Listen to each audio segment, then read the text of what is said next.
नागपुर में मंत्रियों के ही साथ आईएएस और आईपीएस के लिए घर तैयार किए जाने का प्रस्ताव सार्वजनिक निर्माण कार्य विभाग द्वारा किया गया है। विभाग की रविनगर में स्थित कॉलोनी में एक भव्य इमारत तैयार की जाएगी, जिसमें प्रमुख प्रशासनिक अधिकारियों के निवास की व्यवस्था की जाएगी।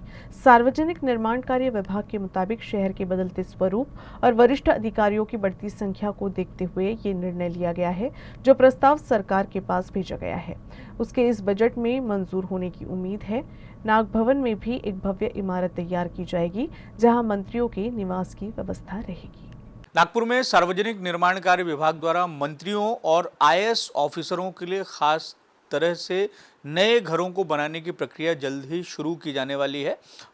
जो मौजूदा स्वरूप है एकोमोडेशन का, चाहे वो मंत्री हों चाहे आईएएस ऑफिसर हैं, उसकी संख्या को बढ़ाया जाए, घरों की संख्या को बढ़ाया जाए, इसके लिए एक प्रस्ताव नागपुर में सार्वजनिक निर्माण कार्य विभाग द्वारा बनाया गया है। इसी पर अधिक बातचीत करने के लिए हमारे साथ मौजूद हैं उप विभागीय अभियंता संजय उपाध्याय सर, ये बताइए कि दो बड़ी दिक्कतें हैं, जैसा रवि भवन और नाग भवन का परिसर है जहां पर मंत्री रहते हैं, लेकिन वो जगह बीते कुछ वर्षों में कम जान पड़ती है और ख़ासतौर से अधिवेशन के दौरान सारे मंत्रियों को एकोमोडेट करने के लिए आप लोगों को भी एक बड़ी चुनौती होती है। तो इसके निराकरण के लिए एक प्रस्ताव बनाया गया है। क्या वो प्रस्ताव है और कितने नए घर जो हैं वो तैयार होंगे और उसका स्वरूप किस तरीके से रहेगा? देखिए, नागपुर महाराष्ट्र का जो मंत्रिमंडल है उसकी मैक्सिमम कैपेसिटी 43 है। उसमें से मुख्यमंत्री और 2 उप मुख्यमंत्री यदि हम माइनस करते हैं तो वहाँ पे करीब 40 मिनिस्टर वहाँ रह सकते हैं। रवि भवन में टोटल 30 कॉटेजेस है।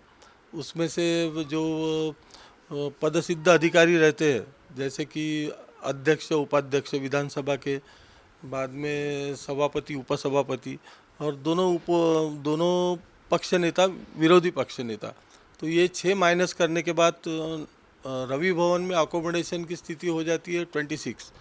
और उसके बाद में उसकी पॉसिटी जो रहती है हमारे पास, तो 40 माइनस 26। तो नाग भवन में हमारे पास उतना एक्चुअली अकोमोडेशन है, वहाँ पे अभी एक्चुअली 16 कॉटेजेस है, लेकिन वो ट्विन कॉटेजेस है।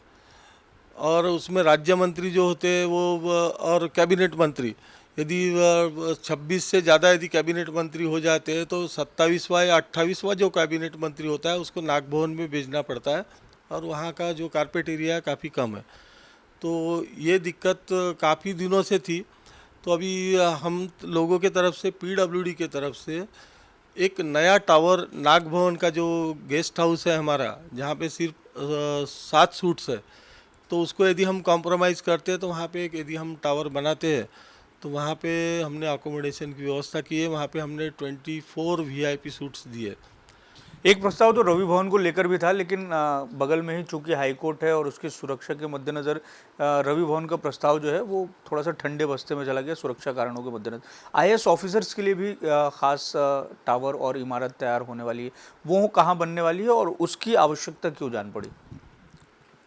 नागपुर अभी उपराजधानी का शहर है। यहाँ पे नंबर ऑफ आईएएस और आईपीएस ऑफिसर्स जो है बढ़ते जा रहे हैं दिन ब दिन, क्योंकि गवर्नमेंट ऑफ महाराष्ट्र भी उसको बढ़ा रही है कि, तो यहाँ पे हमारे पास आईएएस और आईपीएस लोगों के लिए बहुत ऐसी कोई अकोमोडेशन की व्यवस्था नहीं है। जैसा चीफ सेक्रेटरी मैडम जो है उनके लिए बेंगलो है, कलेक्टर कमिश्नर के लिए बेंगलो है, लेकिन आनंद नगर हमारी एक वसाहत है जो मेरे अंडर आती है, लेकिन वहाँ भी उतने ऑफिसर की व्यवस्था नहीं हो सकती।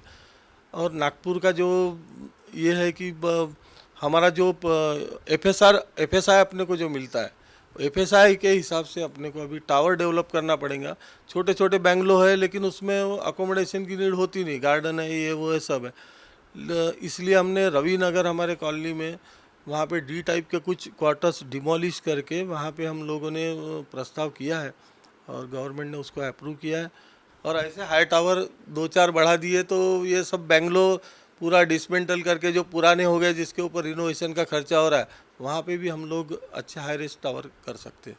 धन्यवाद सर हमसे बात करने के लिए। तो पीडब्ल्यूडी के माध्यम से न केवल मंत्रियों बल्कि आईएएस और आईपीएस ऑफिसर्स के लिए भी निवास की व्यवस्था का एक प्रस्ताव है जो राज्य सरकार के पास में गया है और ऐसी संभावना व्यक्त की जा सकती है कि उसका काम जल्द ही शुरू हो सकता है।